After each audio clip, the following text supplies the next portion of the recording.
Wow, 4. Yep. So apparently we're streaming live now, Nick, on All YouTube. right. So I don't actually know what the link is yet, so I can't even share it because it still says setting up the. Wow, 4. Yep. So let me mute the site there because it apparently is some issues with that, and so we are. Let's see. So we're going to post the normal announcement that we are live streaming. Oh, so Nick, what do you think about the new high quality equipment here? I I think it's absolutely fantastic. You do sound better. It definitely sounds like you are speaking into a mic that's right there because it is right there and it doesn't have the echo of being reflected off the walls of the room like it did before. You could turn up your gain just a little bit if you have a gain setting on it, Well, all I can but say, overall it sounds good.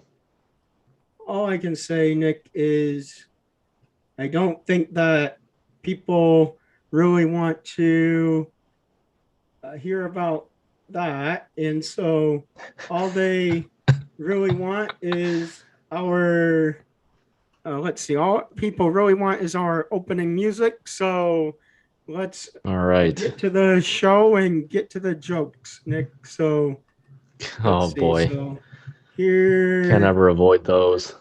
here we go. Welcome to Funniest Part of My Name, a podcast about math and Korean culture, with a side of humor. For information about our podcast, please visit www.johnoaks.com. And now here are your hosts, Professor 승찬 and Nick. 하하하. Well, Nick, so I am going to start by following up with a couple of news stories from the past few weeks and some updates because we always like to let our listeners here at the show know the latest updates to what we've been talking about. So I just found out, this is pretty much breaking news, Nick, because I found out in an email earlier today that, let's see, what is the name of the website? Because I don't want to misquote because I knew it was MBW. Do you know what MBW is, Nick? I do not know what MBW is, or if I do, I don't know it by the acronym. Yeah, it's Music Business Worldwide. Okay, I definitely So did not know that. Music Business Worldwide is reporting that for the first time since 1986, more records were sold in the US than CDs. Vinyl sales skyrocketed 30% in 2020, overtaking compact disc sales by $136 million, according to the RIAA's annual report. So what is RIA? Something with radio industry, probably something association. Anyway, streaming continues to grow. It now accounts for more than 80% of revenues for the entire music industry. So, what is your reaction to that story? And does it change your opinion about the levitating record player that we talked about last week, Nick? So actually, my opinion about it changed a little bit last week when you explained how many vinyl record sales there still are present day. I was not aware of the volume of sales that they still experience. So that, if you had asked me that question over again after giving me the debrief last week, my answer would have been different. But I'm totally not surprised by the statistics you just gave me now because of what I knew from a week ago. Whether I feel any different about the levitating record player, I want to see it first. I want to see. if it's more for functionality or if it's more of a novelty intention versus like a classic one where you actually have the arm in the groove. You know what, Nick? I think that you're asking for a bit too much. I don't think I can really That's okay. show it on a podcast. That's okay, John. We can say that for a future episode. So since I know that you are a golfer, I'm sure that you know about the Tiger Woods news from the last week. So I am aware. Very unfortunate. So I never want to hear things like that. So what are your thoughts about Tiger Woods and his recent accident and injury, and is there anything that you would like to say to Tiger to wish him a speedy recovery, Nick? It's very unfortunate to see something like that. You never want to see anybody, nor do you ever want to wish, or you shouldn't wish upon someone, bodily injury like that. It's, I'm glad to see that he's gonna, make a recovery in the sense that it's not a life-threatening situation. So that's always a good relief to get in these circumstances. But in terms of his career, I think it's too early to make any calls, but if I have to make a premature one, I tend to think that his mainstream professional career is probably over, if not at the very least in severe jeopardy, just because he's had a number of injuries and subsequent surgeries throughout his career to parts of the body that are very necessary to fulfill his career. And I think something like this is as devastating of an injury this is. I think this might just be the extra, or that little bit that is going to make it pretty close, if not impossible, for him to make a return to his profession, certainly in anywhere near the capacity that he was last year, or when he was still regularly playing last year.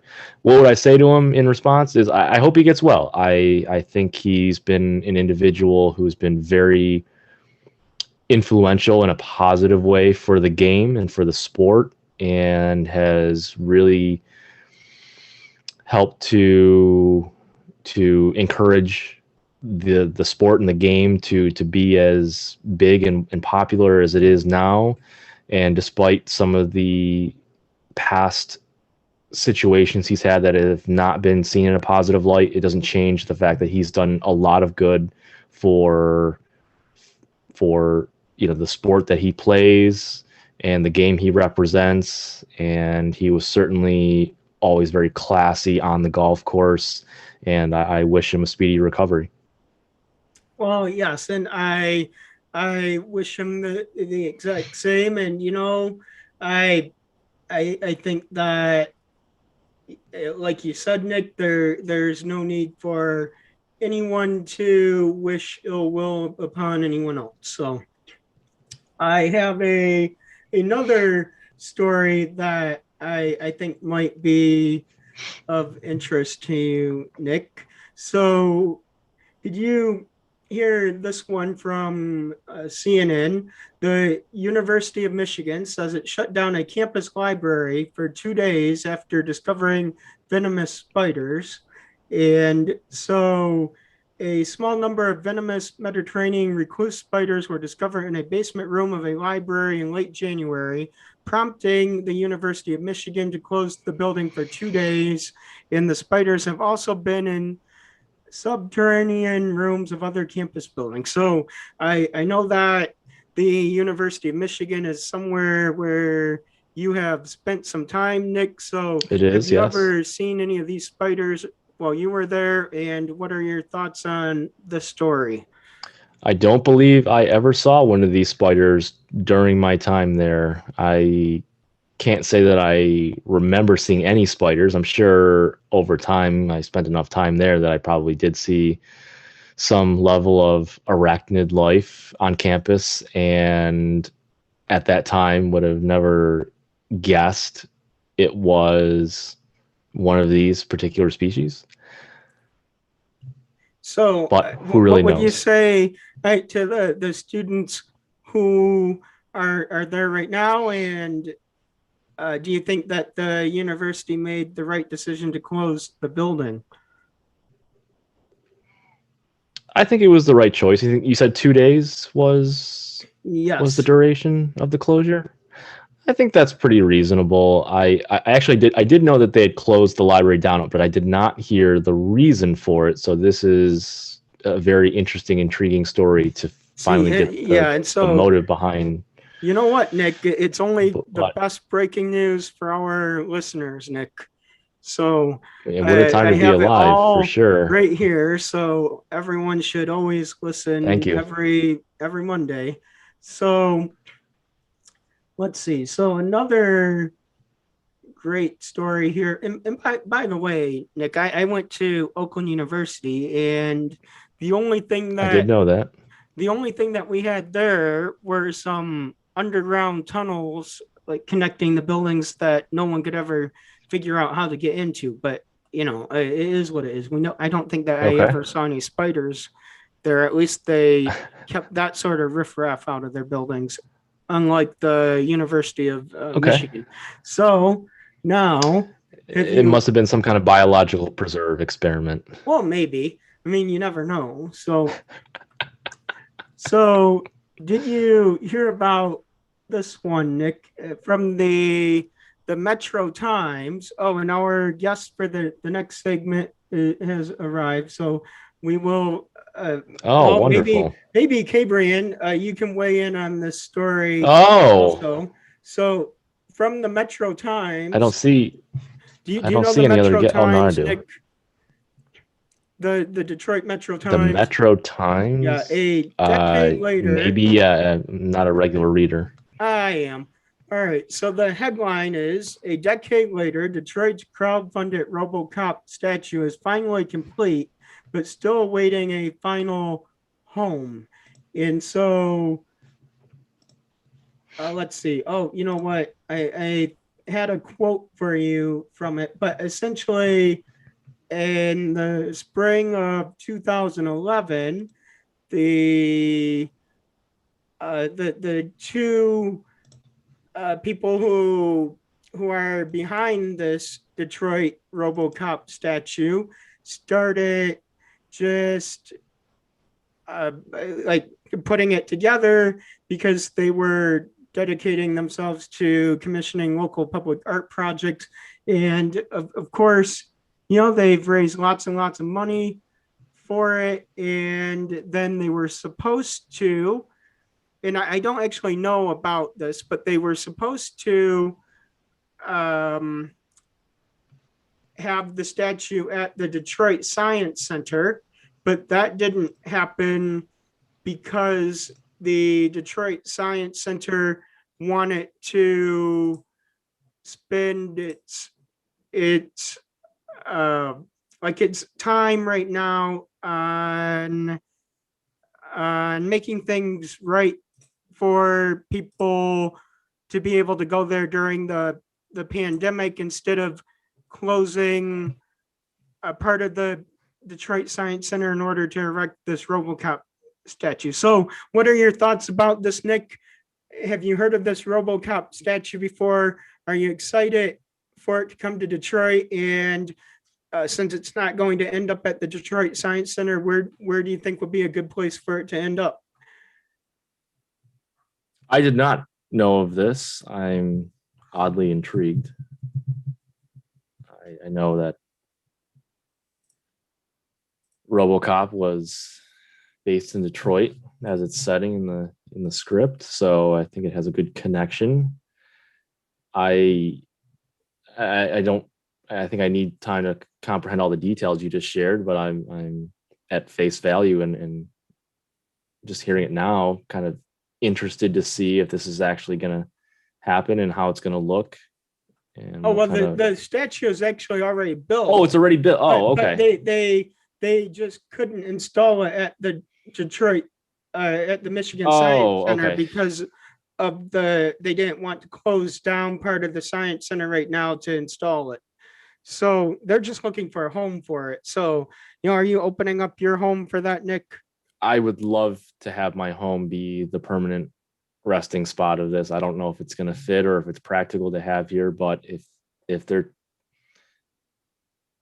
asking for takers, I'm signing up.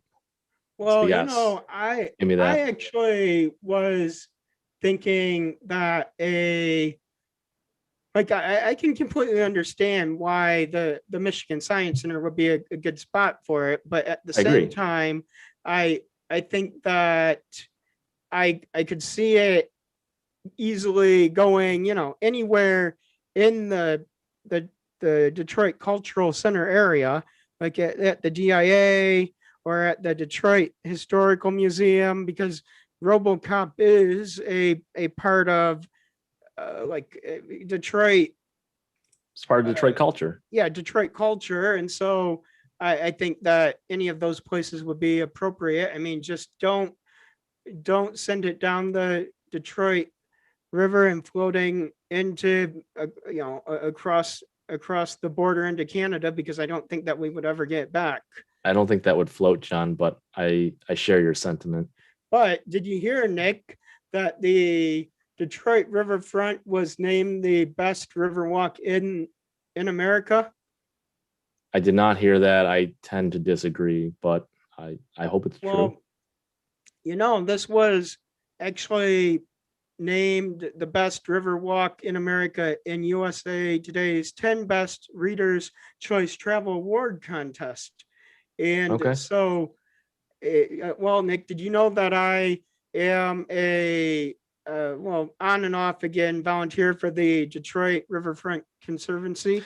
I didn't know that, but I'm glad to hear if you that you ever need are. a tour, Nick, I know the riverfront fairly well, and then all the extra like several five or actually I think it's up to more like 8 7 8 miles all the way down to the through the DeQuinder Cut now. And so actually this story says that there have been 3.5 million visitors to the riverfront annually, and it has even remained open every day during the coronavirus pandemic. And so it says since last March, the use of the riverfront has increased 20%, and the DeQuinder Cut usage has increased by 40%. And it is pretty amazing, Nick, because the Detroit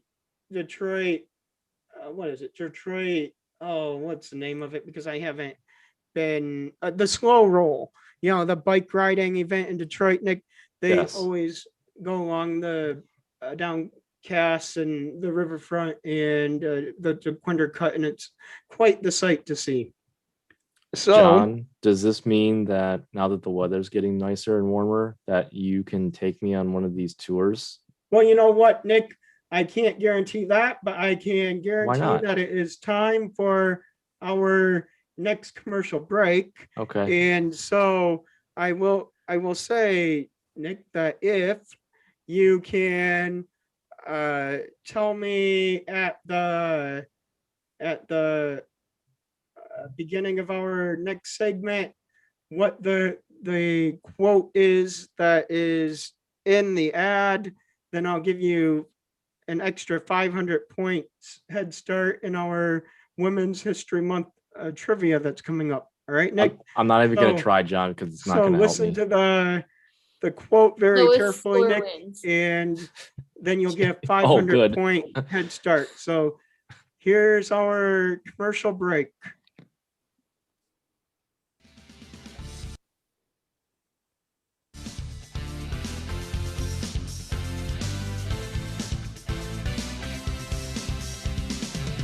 저는 제가 제 신념과 가치관을 고수하고 제 자신의 도덕적 나침반을 따르는 한 제가 살아가야 할 유일한 기대는 제 자신이라는 것을 배웠습니다.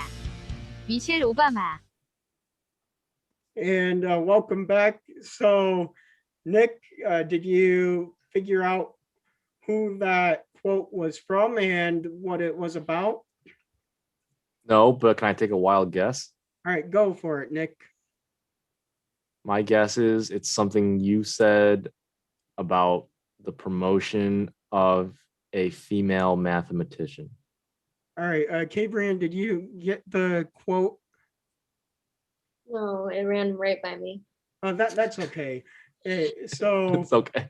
the quote actually was from Michelle Obama, and it is, I have learned that as long as I hold fast to my beliefs and values and follow my own moral compass, then the only expectations I need to live up to are my own.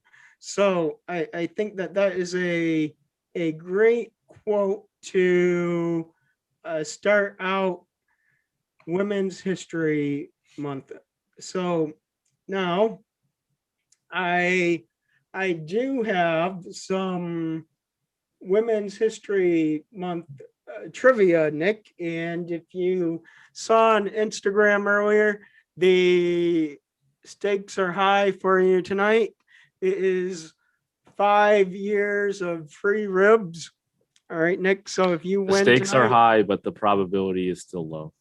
well, you know what, Nick? There's no reason to be so negative. I mean, it's What are you dissing my pessimism? yeah. So I don't appreciate this that. is the Women in Math and Science quiz. All right. So I'm not telling you where the source of this is, but I do think that I wish you the best of luck, Nick. Oh, thank you. I appreciate So, that. Now let's see. So Nick, you get to go first. No. I think Cameron should get to go first No, because Nick, it is Women's no, History no, Month, you and get to go first. So I want to be chivalrous here.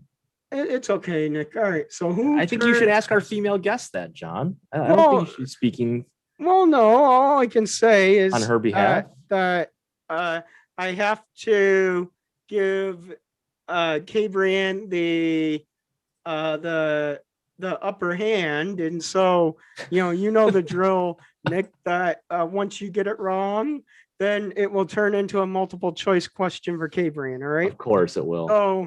So Nick, who turned to the study of ancient climates and cosmology after teaching at the University of Colorado from 1963 to 1972 and working with Enrico Fermi on the nuclear reactor for the atomic bomb from 1943 to 1945.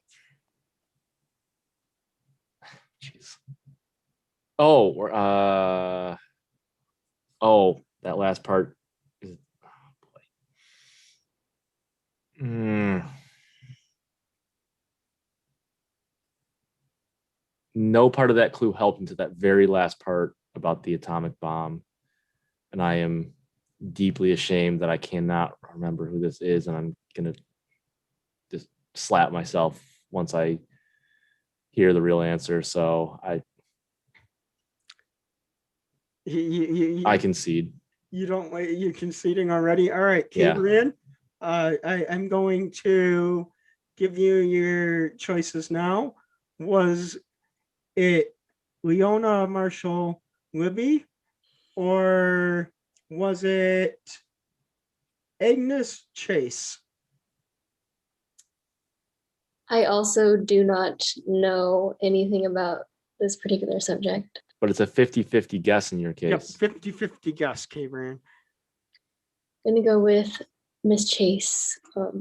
Oh, so close. But Cabrian, Miss Chase was the person who collected more than 12,200 sets of plants in the Western world after attending the Chicago Exposition in 1893, and then improved disease-resistant grasses. And an avid suffragist, Agnes Chase, was arrested and force-fed for her advocacy. So I think that's Agnes Chase seemed like a pretty cool lady, but the woman who both of you did not know the name of is Leona Marshall Libby. No, I recall that name after you said it. I didn't want to react and give away anything, but inside, John, I was very disappointed in myself. Okay, very good. So now, Cabrian, you get to go next. And Wait. I thought we're alternating. What is this? Well, you know what, Nick? It's okay. What is this, like a So- snake draft in fantasy football? Something like that. Oh, So, Cabrian, who goodness. photographed wildlife in Africa and worked for preservation of animals, especially in the Congo, in her books on conservation? Was it? Yeah. Oh boy.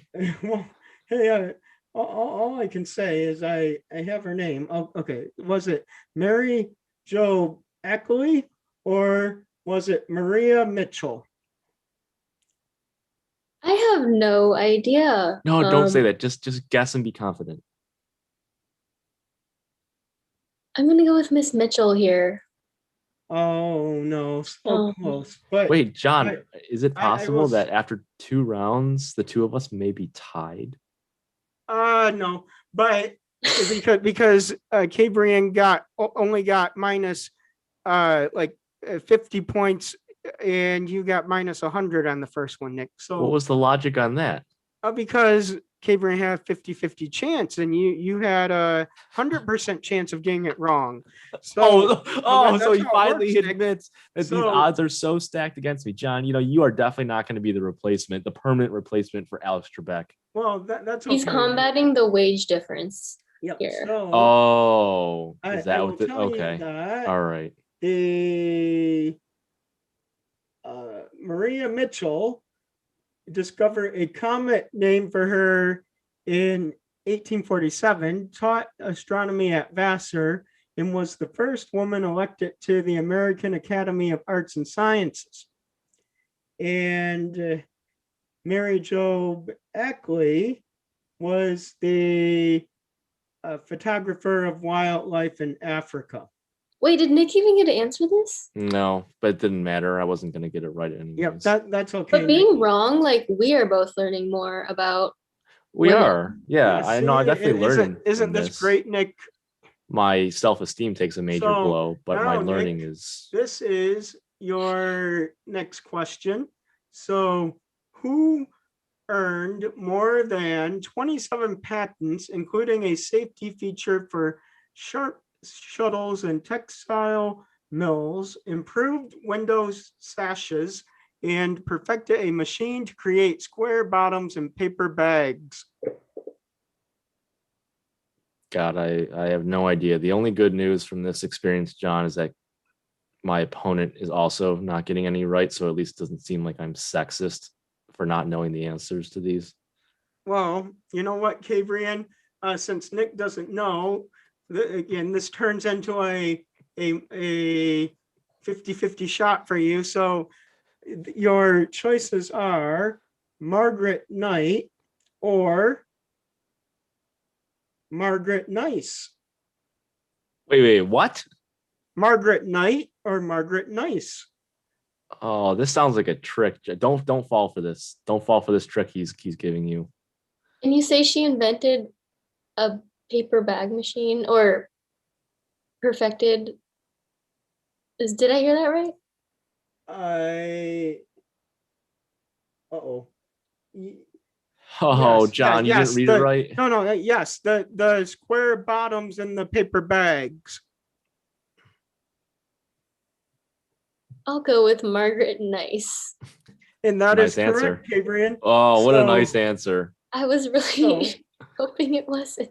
So Margaret Why? Nice actually studied the life history of the song sparrow after authoring The Birds of Oklahoma in 1920. Isn't that nice, Nick? It is, John. What a play on words. This is more of like obscure history Right? rather than like women. This is a pretty basic women in math and science quiz. I don't know. Let's see. So All you have to do, Cabrian, is say that you feel that this trivia is So- sexist, and we can stop. Cabrian, this is your next question. Remember, you're in the lead now because the last Now, what do you mean the whole because time? the last question that you got right was the daily double, and so I gave you an extra 500 points. John, So, generous. John, you're supposed to alert the contestant. Yeah. Well, you like, know what? I can't Exactly. Like but I didn't want the daily double to be too high of a pressure situation, Nick. So That's like the if point of somebody it. knows that it's a daily double, then like it will be so much pressure that they're more likely to get wrong. So are you trying to set Cabrian up for failure, Nick? Right? Because that wouldn't be right. Not as much as you're trying to set me up for So- failure. Now, Cabrian, this one is who started Mother's Day as an annual event when women could demonstrate against war. First event was a Women's Peace Festival on June 2nd, 1873. And here are your choices, Cabrian. So they are Julia Ward Howe or Belva Lockwood. one more time. Julia Ward Howe or Belva Lockwood. Oh, okay. I'm gonna go with Julia Ward Howe, but once again, I don't know. But what does this have to do with math? Well, you know what? I did the math and you were right again, Cabrian. So Really? How about it? There's the math. Oh, wait, John, and- do this math for me. What was the probabilities that Cabrian would have stumbled on that answer by the chance that she did? Well, you know what? The other woman, Julia Ward Howe, Just ignores me. actually ran for U.S. president on Equal Rights Party in 1884 and 1888, and was an American delegate to the first World Peace Congress in Paris in 1889. So I really think that these are some very interesting women here. I'm actually really enjoying this quiz here. So now let's see. That's probably because Wait, Julia, the rest of her name. Yeah, Julia Ward Howe. She was into like, what did the other lady do? Oh yeah. So Julia Ward Howe was the American delegate to the first World Peace Congress, and actually no, wait, was that her? No, I know that I missed. Oh no, actually I mixed up the facts. No, those are the right facts, but you're right. That was Belva Lockwood. Belva Lockwood. Yes, Belva? I had the right facts, but then I said their names out of order when I repeated the facts. So you're right. So I these think I are was confused. these are actually and Cabrian, extra 1,000 points for correcting my mistake there. So thank you very much. So now, Nick, I would have had a negative 1,000 points if I had I- done the same thing. I am going to, let's see. So here is an interesting one, Nick. Oh boy, All right. this So doesn't sound good. who produced a lipstick that would not rub off or stain in 1950 with sales over $10 million in 1953? That's an exciting one. Do you know that? No, absolutely Oh, not. But all right. thank you for existing, whoever that is. Yeah, I'm a huge customer of those products, so thank you as well. I don't know, John. Well, Someone with the name Revlon. all right, Cabrian, was it Hazel Bishop or Emma Carr? I hope it's Hazel Bishop because I like the sound of that name. But I'm not trying to. It's Emma Carr. It's Hazel Bishop. So Damn. that was right, Cabrian. So very I feel good. like Nick should get the point for that one. No. No, I was that's- just no. I was just saying. I was trying to sway you. You know what, Nick? the right I'll answer. give you 1 point, Nick. So what am I Right. at? Negative. Negative like 14,000 something or other. Wouldn't it be like So 13,999 now? why not? All right, I'll give it to you. All right. Okay. So You're so Now, generous. Then Emma Carr was the woman who used spectroscopy to analyze organic compounds at Mount Holyoke as head of chemistry department from 1914 to 1946. And in 1937, she was the first recipient of the Garvin Medal for Service in Chemistry. That's Wow. really neat, actually. Okay. All right. All right, Cabrian, let's see. Here is your next question. So now, Nick, you might actually know this one. Who developed doesn't mean the anything. computer programming language COBOL in 1960 for the Navy and rose to rank of admiral? Was it Grace Hopper or Edith Quimby? I thought you were gonna help me on this, Nick. Oh God, no! Are you kidding? I'm gonna go with Edith Quimby. That's a nice name. I really have no idea. Oh, so close. Edith Quimby was the biophysicist who developed standards for radiation protection and established techniques for treating tumors with radiation and X-rays. So that means that Grace Hopper is the woman who developed the computer language of COBOL. So, Nick, have you ever used COBOL? No, I've not. That's unfortunate. So, Of course now- it is. John. now, Nick, I will, I am going to give you one last chance to redeem yourself. Does that mean? Wait. What does redeem myself mean?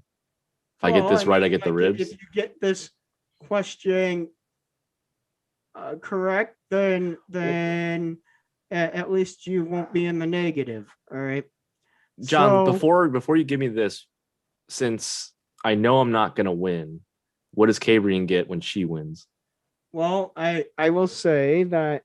Well, Cabrian, you're already in my will, so That's so right. you can add a few extra things to the will as a consolation prize, whether you win or lose. That tracks. Love Yep. it. Oh, seems a little So, ambiguous to me, but all right. or you can take some of the things off of that I was planning to give Nick, like the golf clubs or something like that. Oh, come on! So- Don't take that away from Quite me. an offer. Like that Super Nintendo, huh? No, Yeah, a I classic would never- I would Nintendo. not do Yeah, that. the Oh. Nintendo. If you take that Nintendo away from me, John, that's it. Like Well, we're gonna have at it. you know what, Nick?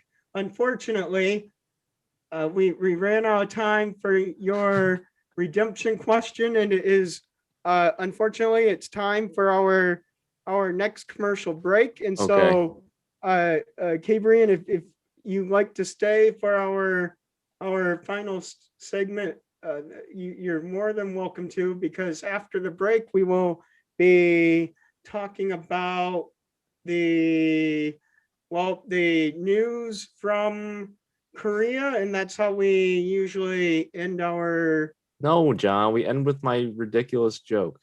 Well, yes, that too, and the joke. So, Well, don't mislead the audience. well, I think that everyone's already been misled, because they thought that you might have actually won the ribs this week and you didn't. So I don't think anyone thought that. well, I thought that. I thought you No, had a you chance, didn't. Nick. All right, so here You're a is horrible our liar. next commercial break. Unbelievable, John. Did you know Wednesday, March 10th is National Pack Your Lunch Day? You owe it to yourself to make the brand new Funniest Part of My Name mug a part of your lunch on March 10th and every day.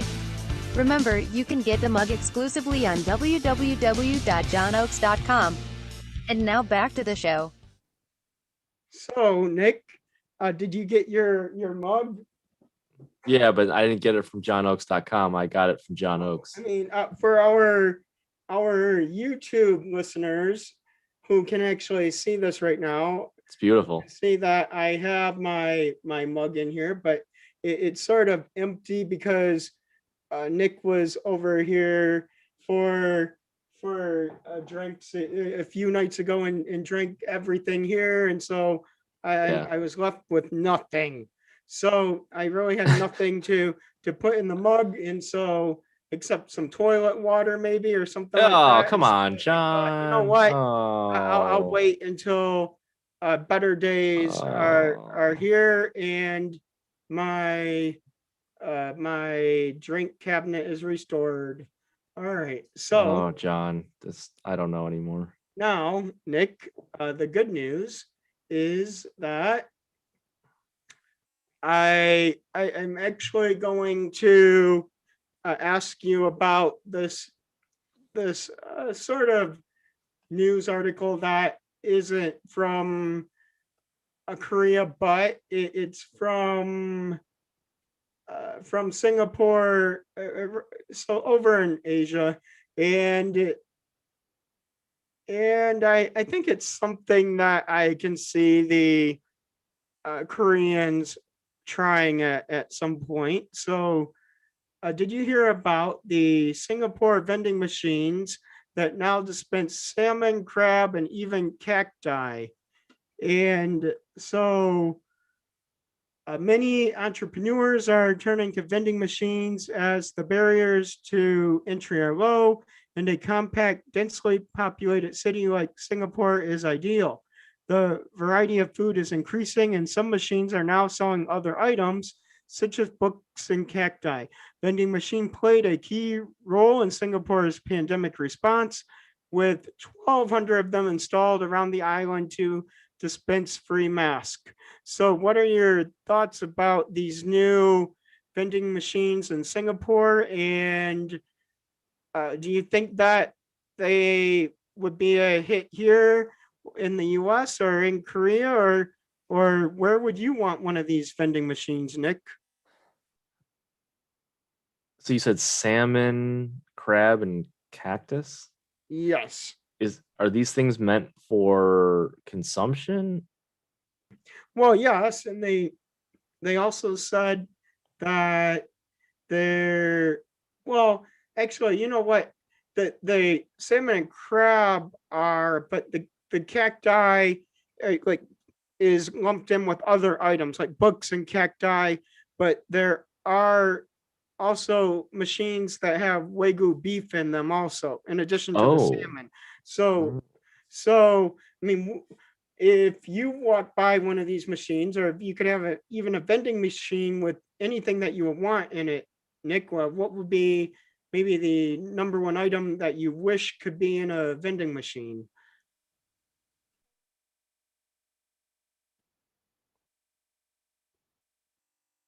Maybe soju? Well, you know what, Nick, that's not a bad answer, but I if I remember, was it? Oh, where was it? I think it was in. I really, yeah. I thought it was like about. Let's see, when was this? Yeah, did you hear or did you know that the world's first pizza vending machine was actually in in Korea? Did not know that, but So not totally that's surprised. one of the things that I would like to see in a vending machine is a Okay. pizza making vending machine. I mean, I can't count the number of times I've been at my college and I wanted a hot pizza with pepperoni and bacon right between my classes, you know? And I don't blame you. yeah, I mean, why not? Why not? Yeah, Right. why not? Like it is not the worst thing that could happen, right? I mean, I think John, it, how about tacos? well, Vending machine you for know, tacos.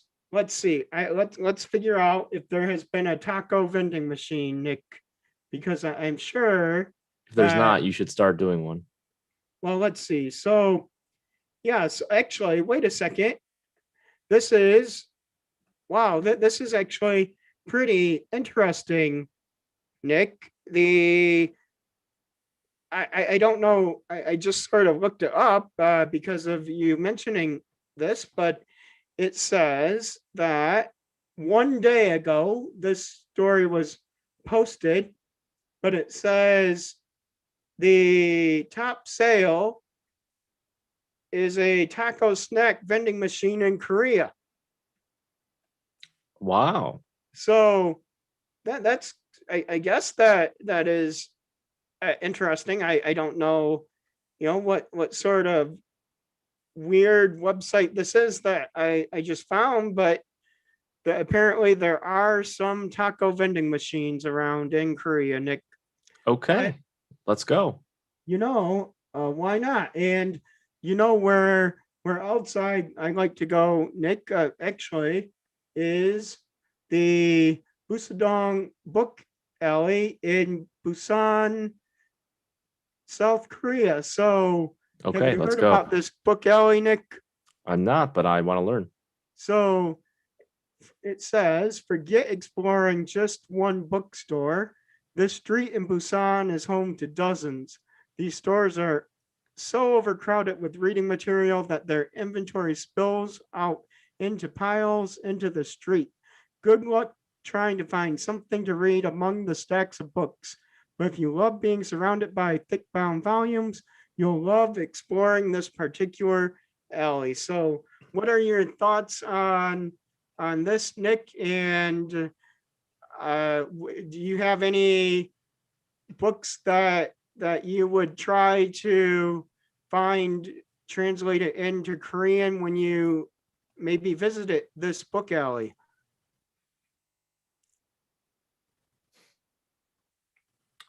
It's an intriguing enough story that you told me about it that I do want to go find it and experience it.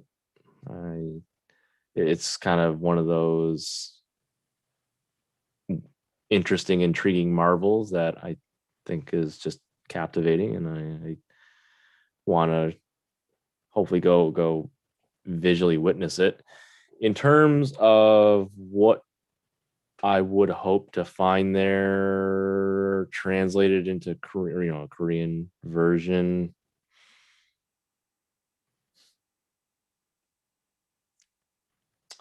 Maybe like from when I was a kid, some of the books that we had or that I had that were also popular with other kids, like Where the Wild Things Are or Good Night Moon.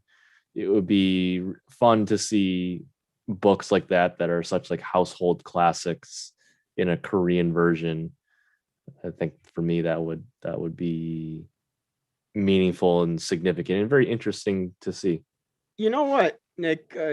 I've heard that things like Aesop's fables are popular Oh, for Koreans to be translated. okay. So maybe there would be some hope that some of those other childhood favorites are also translated into Korean. I'd say that when I went to Korea to a bookstore, I found my way right to the math section, Nick, because math is a universal language, right? And so I could see see the math books from all the way across the store. But John, are you sure it's translated if it's just numbers?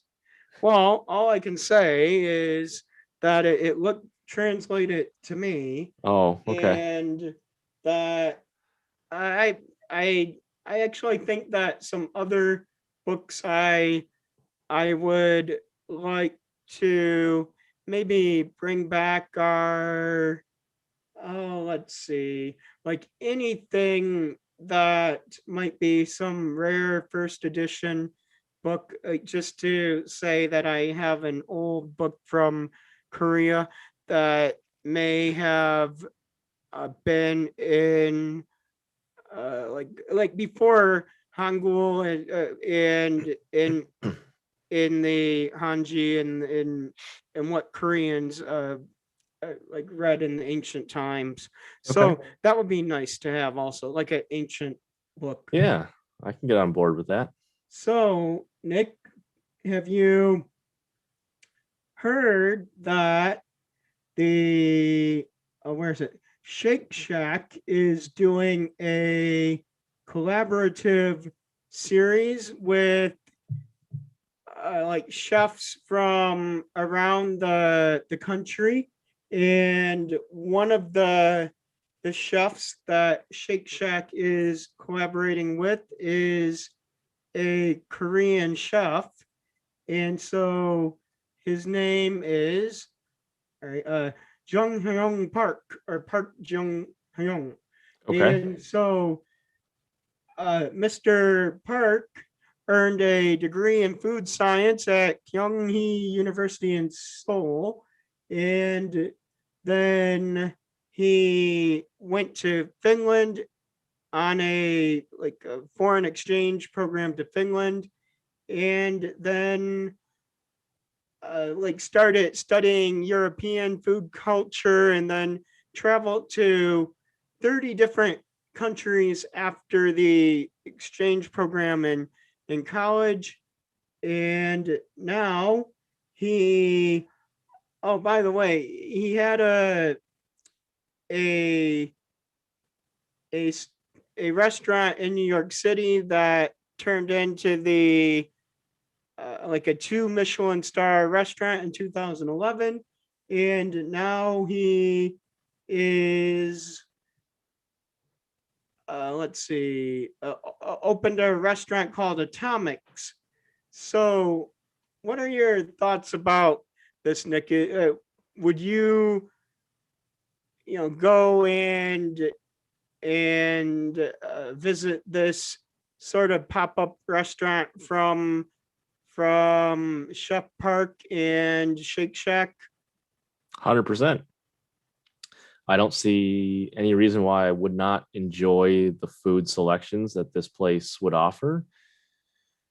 I haven't been to Shake Shack a lot, but I always enjoy going there. And it sounds like Chef Park is a very well respected and renowned individual in his field. And I think he would bring a lot of interesting and unique flair to whatever Shake Shack's menu would have at this particular situation. And I definitely am interested to, hopefully try what they're going to be offering, but at the very least, see what the menu looks like. Yeah, and I sort of agree with that, Nick. I'm willing Only to sort at of, least John? give it. What? Yeah, yeah. Only I'm sort willing to of. give it a try at least. Okay. So, before we go to our last break, Nick, as I said, we like to give our listeners the updates on things that we've talked about in the past. And so, you remember that story about the Harvard professor in the comfort women? Yeah. So then there actually was a um, a Korean survivor who was one of the women who served Japanese troops, who actually has pushed back against the Harvard professor's claims, and actually has met with students via Zoom to actually turn the professor's widely disputed claims about sexual slavery during World War II into a teachable moment. And so the woman, her name is Ms. Lee, actually was even protesting in 2019 near the Japanese embassy, but her viewpoint was, and this is one of her quotes, but she said the remarks were a blessing in disguise because they create a huge controversy. So this is kind of a wake-up call. And then she said, "This is so startling 30 years later to be dragged back because in the meantime, survivors from a wide range of countries found a voice." And that was according to one of the historians that was reacting to Ms. Lee's comment. So what are your thoughts on all of this now? And do you agree that this really was a teachable moment? And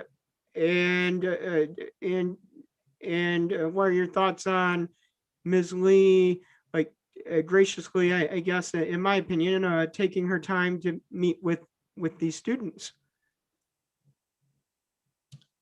Based on how I know I felt about it previously when we discussed this topic, yeah, I think it's a good teachable moment, and it's certainly not a situation that probably was overly comfortable or easy for Miss Lee to do, but I absolutely admire her for reaching out to the students and helping to educate them from a first person perspective on the topic. And I think hearing and using the accounts of people who have actually been in certain situations and experienced whatever it is that is being discussed is a really powerful tool to add to the story and the narrative and the lesson that's being considered. So yeah, I think it's great that she was willing and able to do that.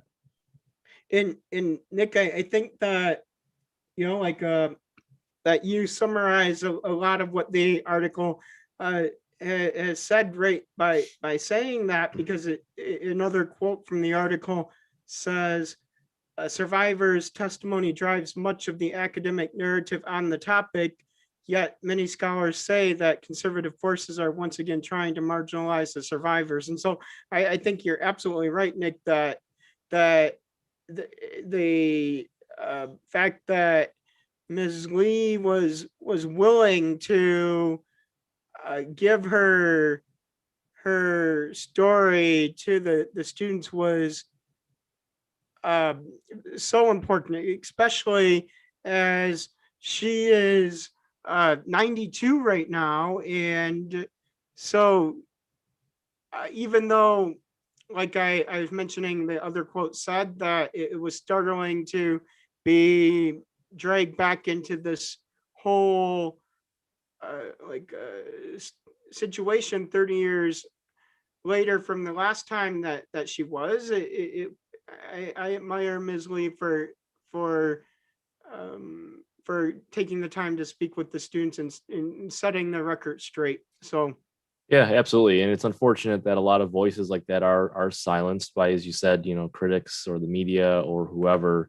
But full hats off to her for again coming forward in doing something that is certainly very emotionally trying and challenging, I imagine, for someone in her position. But to do it and use her experiences and share her experiences to help educate others on the topic, I think is great and very admirable of her again. Yep. All right, Nick, it's time for our last commercial break. And I can't wait. The break, we'll have your closing joke, Nick. I can't wait. So here we go. Thank you for listening to Funny is Part of My Name. We'll be back with more right after this break.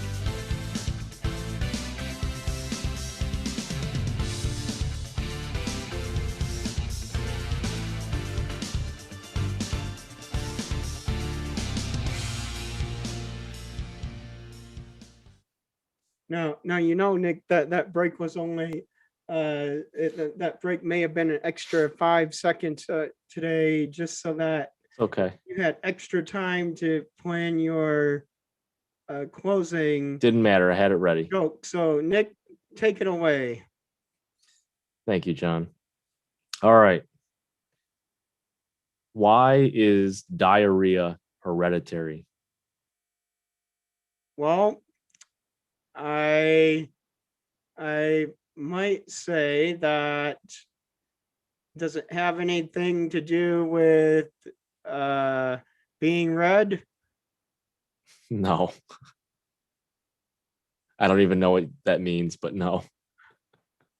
Like hereditary red? No. You're not even close. Okay, then I give up. Okay. Diarrhea is hereditary because it runs in your genes. All right, and on that note, that's all that we have for today, folks. So thank you for joining us, and we'll see you next week.